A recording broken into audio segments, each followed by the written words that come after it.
Hello everyone, welcome to my channel. कैसे हैं आप सब? उम्मीद करती हूँ आप सब हमेशा की तरह बहुत अच्छे होंगे। एक बार फिर से मैं आप सबके लिए कुछ यूज़फुल टिप्स लेकर आ चुकी हूँ, तो चलिए देख लेते हैं। पहला टिप्स है थर्मस की क्लीनिंग को लेकर। अगर थर्मस को हम अच्छे से क्लीन नहीं करते हैं तो इसमें चाय, दूध या फिर पानी रखते हैं तो उसमें स्मेल आने लगती है उसकी। कई बार दूध रख देते हैं या फिर उसी बॉटल को साफ़ करके हम पानी भी रख लेते हैं। तो अगर अच्छे से साफ़ नहीं करते हैं तो फिर दूध की स्मेल पानी में आ जाती है या फिर चाय की स्मेल आती है। और सही तरीके से इसे क्लीन करना भी ज़रूरी है, नहीं तो स्मेल के साथ साथ जो नीचे तले में चिकनाई जम जाती है वो देखने में अच्छा नहीं लगता है, बॉटल गंदा रहता है तो, और स्मेल भी आती है। तो इसे साफ़ करने का बहुत ही आसान तरीका बता रही हूँ, जिससे कि स्मेल भी नहीं आएगी, बॉटल भी एकदम नई जैसी रहेगी, बहुत अच्छे से साफ़ हो जाएगी। आपको लेना है कलछी या फिर चमची, कुछ भी ले लीजिए और इसमें स्क्रबर को इस तरह से रोल करना है। यूज़ किया हुआ स्क्रबर लेंगे तो आसानी से रोल हो जाएगी। उसके बाद इलास्टिक वाली रबर लगा दीजिए और थोड़ा सा इसमें कोलगेट पेस्ट लगा देना है। अगर बहुत ज़्यादा दूध की चाय की स्मेल आ रही है, बॉटल में चिकनाई बहुत ज़्यादा है, तो थोड़ा सा आप गर्म पानी इसमें रख दीजिए, आधे कप जितना, और 1/4 चम्मच बेकिंग सोडा रख के और 5-10 मिनट के लिए छोड़ दीजिए।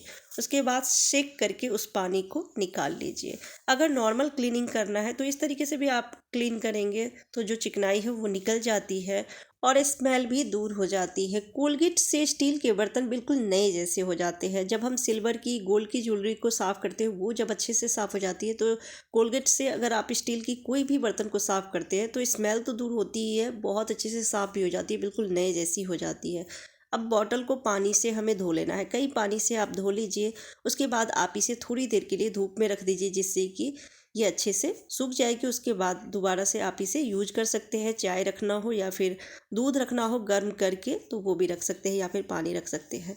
देख सकते हैं बॉटल बहुत अच्छे से साफ़ हो गई है। चलिए नेक्स्ट टिप्स देख लेते हैं, जो कि काफ़ी यूज़फुल है।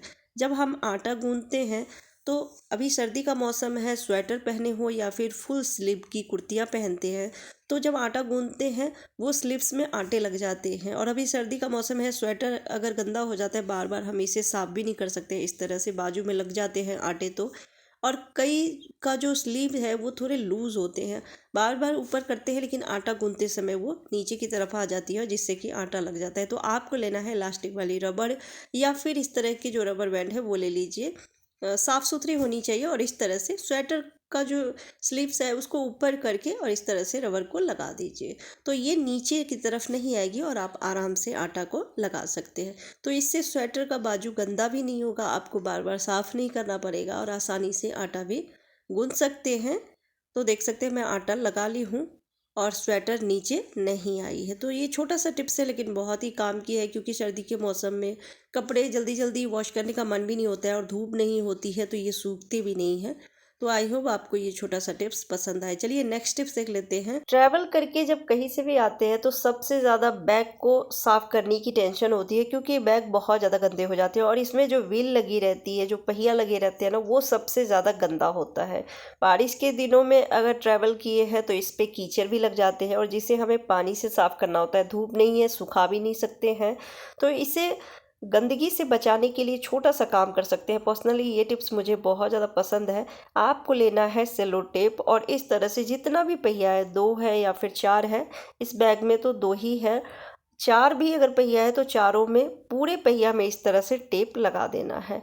लगाने के बाद जब आप ट्रैवल करेंगे तो जो भी गंदगी या फिर कीचड़ लगेंगे वो सब इस टेप के ऊपर लगेंगे।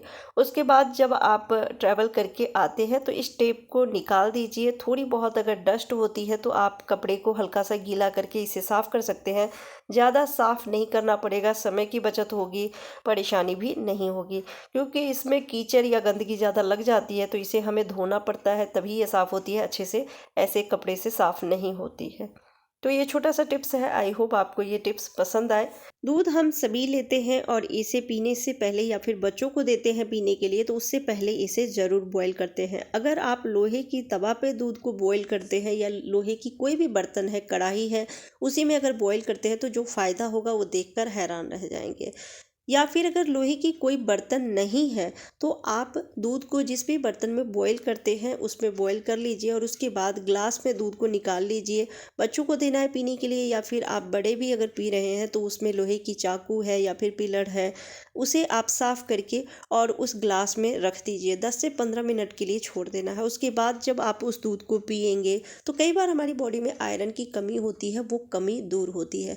अगर लोहे की तवा है, लोहे की तवा तो लगभग हर घर में होती है। वैसे लोहे का बर्तन बहुत कम लोग इस्तेमाल करते हैं, लेकिन तवा अभी भी हर घर में मिल जाती है। तो तवा पर भी आप एक गिलास दूध को रख के 2 से 3 बॉयल आने तक इसे उबाल लीजिए। उसके बाद इसे ग्लास में ट्रांसफ़र कर लीजिए। अब इस दूध को पिएंगे तो आयरन की कमी दूर हो जाएगी। आप बच्चों को भी दे सकते हैं पीने के लिए, बहुत फ़ायदा मिलता है। चलिए नेक्स्ट टिप्स देख लेते हैं। खाने पीने की सारी चीज़ों में आजकल मिलावट होती है। गेहूं के आटे में मिलावट है या नहीं, इसे हम कैसे पहचानें? तो बहुत ही आसान तरीका है। अगर आप गेहूं सामने में पिसवा के आटा तैयार करवाते हैं तब तो उसे चेक करने की ज़रूरत नहीं है, लेकिन अगर पैकेट वाली आटा लेकर आ रहे हैं या खुले में आटा खरीदते हैं गेहूँ की, तो खाने से पहले इसे ज़रूर चेक कर लें। आपको लेना है 1 गिलास गुनगुना पानी और उसमें रखना है 1 चम्मच गेहूं का आटा। इसे मिक्स करके देखिए, अगर आसानी से मिक्स हो जाती है तो यानी कि ये शुद्ध गेहूं का आटा है, मिलावट वाली नहीं है। अगर लम्स बन रहे हैं, गुठलियाँ बन रही है या फिर तले में वो आटा बैठ रही है, चिपक रही है, तो यानी ये मिलावट वाली आटा है। एक और टिप्स बताती हूँ। आपको लेना है 1 से 1.5 चम्मच गेहूं का आटा और 1 से 1.5 चम्मच आप नींबू का जूस रख लीजिए। 1 चम्मच भी रखेंगे तो भी काम हो जाएगा। और आटे में नींबू का जूस मिक्स करना है। अगर आटे की कलर चेंज हो रही है यानी ये मिलावट वाली आटा है। अगर जैसा आटा लिया है वैसे ही कलर है तो यानी ये प्योर गेहूं का आटा है। तो इस तरह से आप चेक कर सकते हैं, क्योंकि खाने पीने की चीज़ों में मिलावट हो रही है और मिलावट वाली चीज़ें खाने से हम बीमार पड़ सकते हैं। इसलिए खाने पीने की चीज़ों को जब आप खरीद कर लेकर आते हैं तो उसे एक बार खाने से पहले ज़रूर चेक कर लें। आप देख सकते हैं आटा पानी में अच्छे से मिक्स हो गई है, ना ही गुठलियाँ बनी है ना ही लम्स बनी हैं।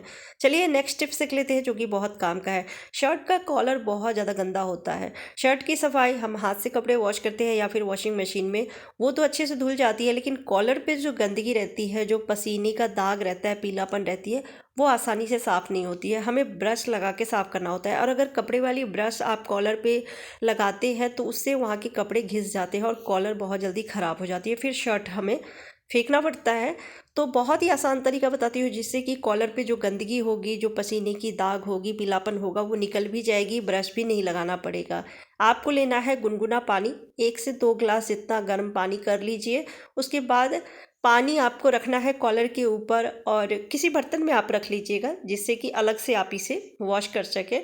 और उसके बाद गर्म पानी 1 गिलास जितना पहले आप रख लीजिए। उसके बाद फिटकरी को कॉलर के ऊपर घिसना है। 1 से 2 मिनट के लिए इस तरह से आप फिटकरी को घिस लीजिए कॉलर के ऊपर। और अब 1 चम्मच जितना डिटर्जेंट पाउडर रख के और फिर आप हाथ से ही रफ़ कर लीजिए।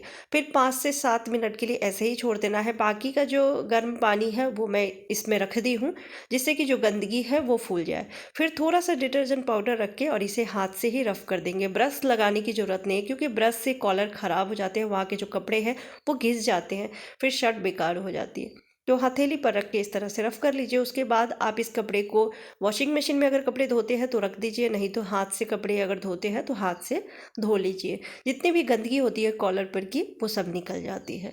आई होप आपको आज के सारे टिप्स पसंद आए होंगे। पसंद आती है तो प्लीज़ वीडियो को लाइक एंड शेयर कर दीजिएगा। चैनल पर पहली बार आए हैं तो चैनल को सब्सक्राइब कर लीजिएगा जिससे मेरी हर वीडियो की नोटिफिकेशन सबसे पहले आप तक पहुँचे।